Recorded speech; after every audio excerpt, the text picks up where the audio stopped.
Welcome to day 2 in Bangalore. അപ്പോൾ ഇന്നത്തെ ദിവസം നമ്മൾ അധികമൊന്നും പ്ലാൻ ചെയ്യാതെ ജസ്റ്റ് ഒരു 2 പ്ലേസ് മാത്രം പോകാമെന്ന് വിചാരിച്ച് രാവിലെ തന്നെ എണീറ്റിട്ടുണ്ട്.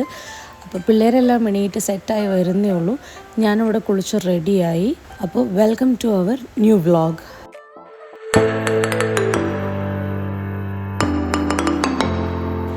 ഇന്ന് നമ്മൾ പോകാൻ പോകുന്നത് കൊമേഴ്ഷ്യൽ സ്ട്രീറ്റിലേക്കാണ്. ജാനി ഇവിടെ എണീറ്റ് ചന്തുവിൻ്റെ കൂടെ കളിക്കുകയാണ്. പയ്യെ ഞാൻ അവളെ വിളിച്ച് കുളിപ്പിച്ച് റെഡിയാക്കി നിർത്തിയിട്ടുണ്ട്. അർജുനും റെഡി ആയിട്ടുണ്ട്. അങ്ങനെ നമ്മളെല്ലാവരും റെഡിയായി കഴിഞ്ഞപ്പോഴത്തേക്കും യൂബർ ബുക്ക് ചെയ്തിട്ട് യൂബർ ഓട്ടോ വന്നു. അപ്പോൾ നമ്മൾ യൂബർ ഓട്ടോയിലാണ് ഇന്ന് പോണത്. ബാംഗ്ലൂർ ഒരുപാട് സ്ഥലങ്ങൾ പോകാനുണ്ടെങ്കിലും കുട്ടികളെ കൊണ്ടാവുമ്പോൾ നമുക്കതൊന്നും അത്രയ്ക്ക് പോസിബിൾ ആയിരിക്കില്ല. കാരണം അവരുടെ ഫുഡ്, ഉറക്കം, ടൈമിങ് എല്ലാം അതിനെ ഡിപ്പെൻഡ് ചെയ്തിരിക്കും അവരുടെ മൂഡ്.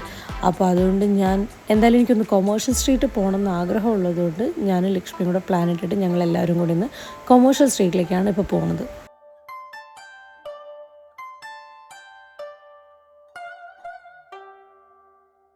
ഓട്ടോയിൽ വെച്ച് തന്നെ ജാനിക്ക് ഉറക്കം വന്നു തുടങ്ങിയിരുന്നു. അതുകൊണ്ട് കൊമേഴ്ഷ്യൽ സ്ട്രീറ്റ് എത്താനായപ്പോഴത്തേക്കും നല്ല ഡീപ്പ് സ്ലീപ്പായി ആൾ.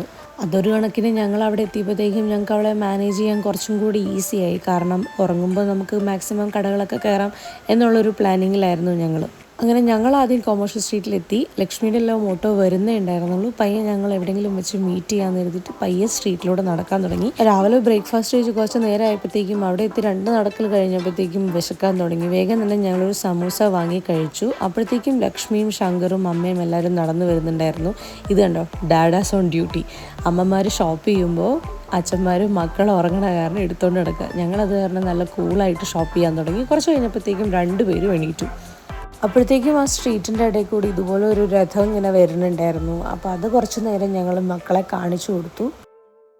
ഇന്ന് സൺഡേ ആയതുകൊണ്ട് അത്യാവശ്യം തിരക്ക് കൊമേഴ്ഷ്യൽ സ്ട്രീറ്റിൽ പ്രതീക്ഷിച്ച് തന്നെയാണ് നമ്മൾ പോയിട്ടുണ്ടായിരുന്നത്. പിന്നെ അധികം ബാർഗെയിനിങ് ഒന്നും നടക്കില്ല എന്നും ലക്ഷ്മി പറഞ്ഞിട്ടുണ്ടായിരുന്നു. കാരണം സൺഡേസ് അവരധികം ബാർഗെയിൻ ചെയ്യാൻ സമ്മതിക്കില്ല പോലും. പക്ഷേ മാക്സിമം ഞങ്ങൾ ട്രൈ ചെയ്ത് കുറേയൊക്കെ ഷോപ്പ് ചെയ്യാമെന്ന് വിചാരിച്ചു. പക്ഷേ എന്തോ മനസ്സിന് ഇഷ്ടപ്പെട്ട സാധനങ്ങളൊക്കെ കണ്ടുപിടിക്കാൻ കുറച്ചധികം ബുദ്ധിമുട്ടായിരുന്നു. നടന്ന് ക്ഷീണിച്ചപ്പോൾ കുറച്ച് ലൈം സോഡ കുടിച്ചു. അതിൻ്റെ ഇടയിലൂടെ അമ്മയ്ക്കും 2 ബാഗെല്ലാം വാങ്ങി. ഞങ്ങൾ കുറച്ച് സ്ട്രോബെറീസ് എല്ലാം വാങ്ങിച്ചിട്ട് പയ്യെ തിരിച്ച് വീട്ടിലെത്തി. എനിക്ക് ബിരിയാണി എല്ലാം കഴിച്ചു കഴിഞ്ഞപ്പോഴത്തേക്കും ഭയങ്കര സ്വീറ്റ് ടൂത്ത് വരാൻ തുടങ്ങിയിട്ട് ലക്ഷ്മിയുടെ സജഷനിൽ ബാംഗ്ലൂരത്തെ ഭയങ്കര ഫേമസ് ആയിട്ടുള്ള കോർണർ ഹൗസിൽ നിന്ന് ഞാനൊരു കേക്ക് ഫഡ്ജ് ഓർഡർ ചെയ്തു.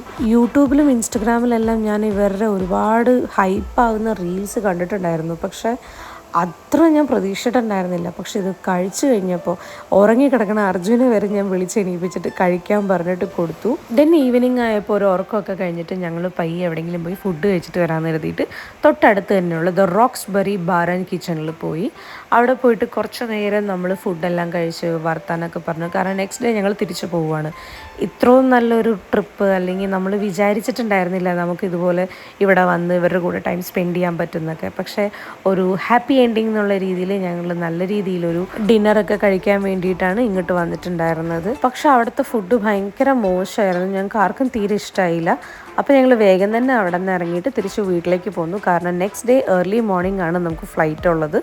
അപ്പോൾ പോയി നല്ല രീതിയിൽ റെസ്റ്റൊക്കെ എടുത്തിട്ട് ഒരു ഉറക്കമൊക്കെ കഴിഞ്ഞിട്ട് രാവിലെ തന്നെ എണീക്കാനുള്ളതാണ്.